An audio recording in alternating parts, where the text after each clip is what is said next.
tal? Buenas noches, bienvenidos a las 8:45. Ya estamos entrando a la segunda fase con las entrevistas y temas de coyuntura nacional. Hoy vamos a hablar de dos temas importantes que han sido noticias en la presente jornada. Hablamos de la juramentación de los magistrados para la Corte de Constitucionalidad del periodo 2021-2026 y ese amparo que a último minuto impidió que Gloria Porras pudiese ser juramentada como magistrada para un nuevo periodo. También vamos a hablar acerca de la ley para simplificar trámites administrativos y los beneficios que esto pudiese traer al país, en un país donde le piden fotocopias a uno para absolutamente todo, en pleno siglo XXI. Saludamos también a María Inés Rivera, ¿cómo estás? Bien, Mario, qué gusto estar aquí contigo a las 8:45, pues para hablar, como tú bien decías, abril pues prometía ser un mes del que íbamos a tener mucho de qué hablar, sobre todo por la toma de posesión prácticamente de la magistratura de la Corte de Constitucionalidad, así que sin duda alguna vale la pena hablar lo que sucedió hoy en el Congreso de la República. Por supuesto, un escenario que ya lo habíamos avisorado acá, ya lo habíamos hablado desde que todo este proceso inició y ocurrió lo que habíamos dicho. 3 de 5, los dos que no iban a tomar posesión, Néstor Vázquez y Gloria Porras, los tres que designan los poderes del Estado, sí iban a tomar posesión. Lo habíamos dicho acá, era el escenario que se manejaba y pues bueno, al menos a mí no me tomó por sorpresa, no sé. Así es, María. No, a mí tampoco definitivamente, y sobre todo pues que la ley contempla sin duda alguna el tema de que qué sucede, por ejemplo, si no logra asumir la magistratura los designados por el CAN y por la USAC. Entonces, digamos, la ley sí lo contempla, entonces justamente como tú bien decías, lo que sucedió, si habían magistrados que no iban a asumir, eran justamente los designados por estas instituciones. Los que tenían, digamos, más vulnerable el poder asumir. Bueno, nos vamos a enlazar con uno de los interponentes de los amparos que detuvieron esta juramentación, la de Gloria Porras, por supuesto. Hablamos con Erwin Rolando Rueda, él es doctor en Derecho y pues bueno, para que nos comente un poco acerca del amparo que interpuso y pues todo el contexto para entender del por qué lo interpuso. Muy buenas noches, doctor Rueda, bienvenido. Mucho gusto de saludarlos. En primer lugar, quiero agradecerles especialmente por esta oportunidad que me dan y por supuesto estoy a sus órdenes en lo que pueda ser útil para lo que esta entrevista requiere. Doctor Rueda, pues qué gusto tenerlo aquí con nosotros y usted puede empezar pues contándonos justamente un poco ya de lo que adelantaba Mario en su introducción acerca pues del fondo del amparo que se le otorga el día de hoy. Sí, primero que nada, quiero decirles, en primer lugar, yo soy Erwin Rolando Rueda Masaya, soy abogado egresado de la Universidad de San Carlos y particularmente he realizado estudios de posgrado, particularmente en la Universidad de Harvard, en Boston, Massachusetts, en la Universidad de Paul en Chicago y especialmente en Río Piedras, en Puerto Rico. Tengo en mi formación profesional un doctorado en Derecho Penal y un doctorado en Derecho Constitucional Internacional. Bajo esa situación en particular, me presento especialmente como un profesor de la Facultad de Ciencias Jurídicas y Sociales de la Universidad de San Carlos. Y especialmente, pues estoy en la mejor disposición, en particular, de poder coadyuvar en términos generales a un sistema democrático, a un sistema que permita estabilizar y cada día cimentar el Estado de Derecho. ¿Nos escucha, doctor? Estoy un poco con problema del audio. ¿Nos escucha ahora? Sí. ¿Nos escucha, doctor? Por un momento sí, ahora creo que sí. ¿Ahora sí? Sí, ahora sí creo que estamos ya mejor en... Ok, perfecto. Sí. Bueno, doctor, si nos puede contar para entendimiento qué lo motiva a presentar este amparo. ¿Por qué usted considera que había que presentar este amparo? Bueno, en primer lugar, quiero manifestarles de que soy profesor de la Facultad de Derecho y como doctor, tal, ¿me escucha? Doctor, ¿me escucha? Sí. Creo que sí, es que tengo Sí, un poquito doctor, nos ha quedado muy claro su currículum académico Sí, sí, y felicitaciones por su currículum, pero vamos al fondo de la pregunta. ¿Qué lo sí, motiva a presentar este amparo? Nos quedó muy claro su sí, doctorado, sí. sus Muchas estudios gracias. seglares. Por favor, nos puede decir, ¿qué lo motiva a presentar el amparo? Ya. En primer lugar, como le decía, tenía la obligatoriedad, en primer lugar, con este proceso, en realidad que a todas luces empezó con una muy buena intención, si usted quiere, perfilando dentro de la misma convocatoria los requisitos para los cuales debíamos participar. Evidentemente que en el transcurso de la misma se empezó a observar directamente ya un sesgo en el que, en primer lugar, se dejó fuera, en este caso, a su servidor, de un grupo de profesionales porque no habíamos cumplido con una serie de requisitos de forma, lo cual desde el punto de vista del principio de corrección podía darse perfectamente bien por corregido. Sin embargo, se nos dejó fuera. Tuvimos que interponer amparo para que bajo esas circunstancias nos dieran la opción. Sin embargo, se dio un tratamiento desigual en ese orden contra la que finalmente fue designada en función de que tampoco observaba requisitos esenciales, especialmente el aspecto de dejar clara y bien constatada la docencia universitaria de conformidad, en este caso, con el artículo 152 de la Ley de Amparo, que establecía según sea el órgano del Estado que se designe. Entonces, no se privilegió la academia. Evidentemente, se dio un trato desigual, pero también se incumplió especialmente con los requisitos establecidos en el artículo 151 de los requisitos para ser magistrado y de los requisitos especiales del 152. Y particularmente, pues, en este rubro en donde no se privilegió la academia y especialmente porque al final de cuentas también se violó en términos concretos el debido proceso. Nunca se notificó como debía ser formalmente cada una de las resoluciones. Debimos extraoficialmente conocerlas y darnos evidentemente por notificados. En ese orden, pues planteamos el recurso considerando que debía, en primer lugar, plantearse la posibilidad en términos concretos de que conozcan el recurso de reposición que planteé, en donde evidentemente pues hacía la acotación de que se estaba dando una violación al derecho de igualdad, una violación especialmente de inobservancia del artículo 151, 152 e incluso del incumplimiento de la propia convocatoria que el mismo Consejo Superior Universitario designó, porque en ellos dice se designa el perfil, dice, de los aspirantes y dentro de ellos está justamente el acreditar la docencia universitaria. Quiere decir entonces que había una clara violación al principio especialmente de igualdad, al principio especialmente de, en este caso, del incumplimiento de los requisitos especiales y por supuesto de la propia convocatoria, lo cual obviamente nos motivó especialmente a que se corrija en este caso el rumbo equivocado en el que se ha venido manejando este proceso. Ahora, doctor, digamos, si usted nos puede también dar su argumento, u opinión, digamos, respondiendo a todos los que decían el día de hoy de que la magistrada titular por la USAC, Gloria Porras, no hubiera sido juramentada dentro del Congreso de la República, era una acción ilegal. Digamos, ¿qué piensa usted respecto a esto? Obviamente, digamos, oír un poco su exposición respecto al tema.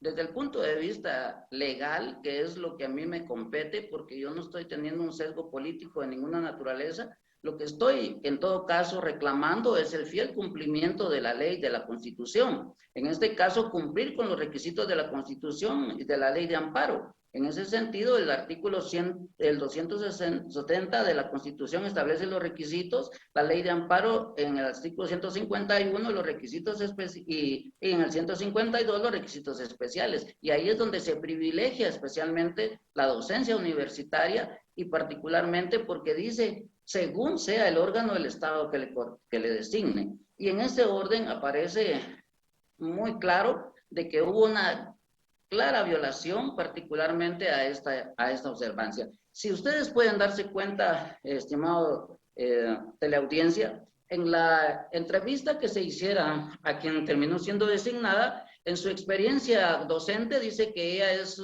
docente por naturaleza, porque al final de cuentas ella se graduó de maestra y trabajó en un colegio donde le pagaron 60 quetzales y que aún lleva en su corazón, dice, el recuerdo de sus alumnos de kinder.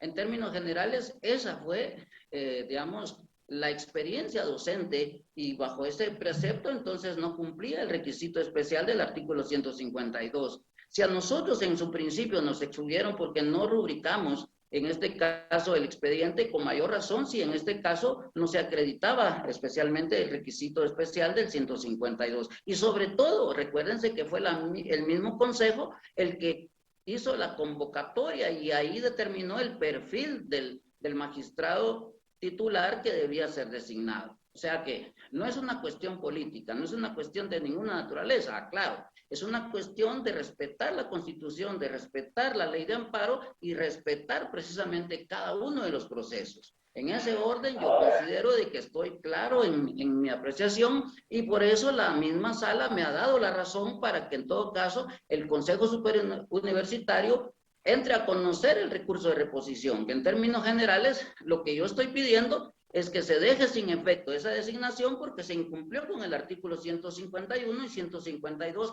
y por la propia convocatoria. Y en términos generales... Ahora, doctor, en el proceso, a usted específicamente, ¿por qué motivo lo dejan fuera de la nómina final de donde se eligió al titular y suplente? ¿Usted se postuló para titular y para suplente o solo para titular? Solo para titular. Sí.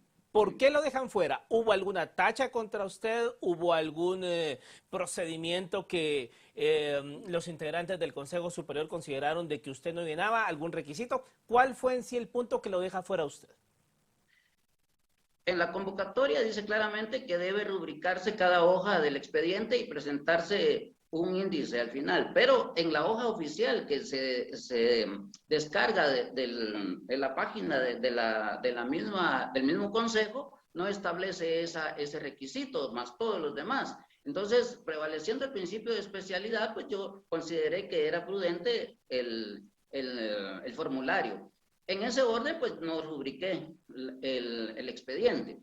Cuando lo entran a analizar, lo rechazan de una vez en el sentido de que no iba en ese orden debidamente firmada cada hoja. Y miren el extremo incluso, las mismas actas notariales que se exigieron, por decirle, la 1 iba en la 2 y la 2 en la 1, que fue tal vez un intercambio cuando se enarboló el expediente, pero ahí estaban, y sin embargo, esas fueron las causales en todo caso. Entonces, si se dan cuenta, era un requisito de forma que era subsanable bajo cualquier precepto legal, en la misma ley de amparo, la ley de lo contencioso, todo establece directamente que cuando son requisitos de forma pueden ser subsanables. Bajo ese concepto, a mí me excluyeron junto con los demás y eso me obligó directamente a plantear, obviamente, principio, en primer lugar, la subsanación. No quisieron acceder a eso, tuve que recurrir a la acción de amparo para que la misma sala le diera una corrección a lo que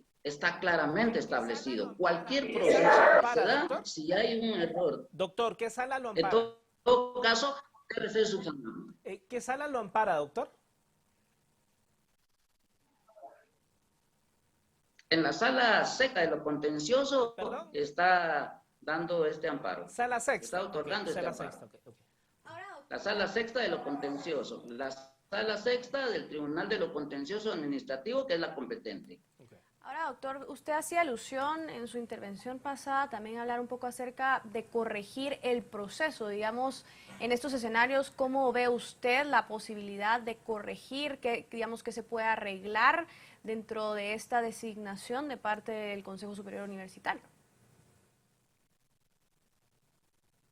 La orden ya está dada, la sala sexta ya dio el amparo, ya otorgó el amparo provisional, lo que obliga al Consejo a que conozca mi recurso de reposición y dentro del mismo deben resolver conforme a lo que yo estoy planteando, que es justamente dejar sin efecto el punto resolutivo y el acta que contiene la designación final y entrar a conocer el fondo, que en todo caso es precisamente si todos los que nos postulamos cumplimos efectivamente con los requisitos establecidos en el 270 de la Constitución, en el 151 y 152 de la Ley de Amparo. Entonces, la orden ya está dada. Ahorita directamente lo que debe cometer, en todo caso, es que el Consejo Superior Universitario conozca del recurso de reposición.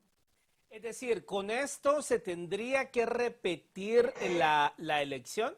O sea, ¿esa sería la finalidad de este amparo? ¿Perdón? ¿Sería la finalidad de este amparo que el Consejo Superior Universitario tenga que repetir el proceso, incluyéndolo a usted? Por supuesto, aquí no solamente es mi derecho, es el derecho de todos los que en todo caso estuvimos inmersos dentro de este proceso. Yo quiero dejar claro que aquí, en términos concretos, tal y como lo establece el amparo, es para restituir todos los derechos y garantías que han sido violadas, no solo para mí, sino para todos los demás. Recuérdense que fuimos excluidos un grupo de manera antojadiza. Y si hay algo más importante, todos los recursos se han rechazado in límites y en el peor de los casos nunca se ha dado el paso directamente a nuestro derecho de ser notificados. Esto obviamente nos deja en un grado de indefensión y por eso hemos recurrido directamente a la acción de amparo. Por eso digo y repito, está hecho para corregir el rumbo equivocado en el que el Consejo llevó este proceso. Esto evidentemente es el motivo realmente de estas acciones constitucionales. Ahora, doctor Rueda, también hablar un poco acerca del artículo que usted citaba, que es el artículo 152 de la Ley de Amparo, donde claramente establece que los magistrados de la Corte de Constitucionalidad, además de los requisitos contemplados en el artículo anterior y que son comunes a todos ellos, deberán ser escogidos preferentemente entre personas con experiencia de función administrativa pública, magistraturas, ejercicio profesional y académico. Digamos, para entender un poco su argumento y para que la audiencia también lo logre entender, digamos, la palabra ahí clave sería preferentemente, porque mucha gente considera que el preferentemente no hace alusión a que no es obligatorio, pero digamos preferentemente en el sentido de que el tema académico debería estar por encima de lo demás. Bueno, aquí hay dos vocablos que hay que entender a la luz de la interpretación de este artículo. Uno dice, y que les son comunes a todos ellos, es decir, contemplados los artículos 151, más, dice, los del 152, dice, deberán ser escogidos. Ese deberán es un vocablo que implica un mandato. Dice, deberán, dice, ser escogidos, aquí viene la otra parte, preferentemente, del órgano del Estado que los designe. Y en el caso directamente de la universidad, por ser un ente académico, exige como punto toral, como requisito especial, la docencia universitaria, debidamente acreditada. En el caso mío, yo tengo 27 años de ser docente universitario. Hay otros que incluso tienen un poco más, hay otros que tienen un poco menos, pero cumplimos con ese requisito. Y ahí es donde nosotros tenemos que hacer hincapié, dependiendo del órgano que lo designe. Si el Congreso de la República hace su convocatoria y efectivamente la hace pública, es entendible que el que se vaya a postular ahí tenga algún vínculo, evidentemente, con algún partido político o con la política misma. Cuestión que en el caso directamente de la Universidad de San Carlos hace acotación a los académicos y en ese orden es donde nosotros en particular reclamamos ese derecho de igualdad que se ha observado en los demás procesos precedentes. Ahora, doctor, ¿Perdón? ¿Me escucha? Sí, le escucho. Sí, la sala en mención, la sala sexta de lo contencioso administrativo, a usted ya lo habían parado en una ocasión. El 24 de febrero estamos viendo notas de prensa acá. Dicen notas de prensa, el Consejo Superior Universitario se reúne de manera extraordinaria para conocer 3 amparos provisionales que fueron otorgados a candidatos que habían sido excluidos del listado final de aspirantes a magistrados de la CC por parte del Consejo Superior Universitario. La Sala Sexta de lo Contencioso Administrativo amparó provisionalmente a Erwin Rolando Rueda Masaya, María Elisa Sandoval Argueta y Rodolfo Celis. En los 3 casos, la resolución permite a los amparados subsanar errores en sus expedientes. O sea, usted ya había sido amparado y subsanó los errores que se le habían señalado.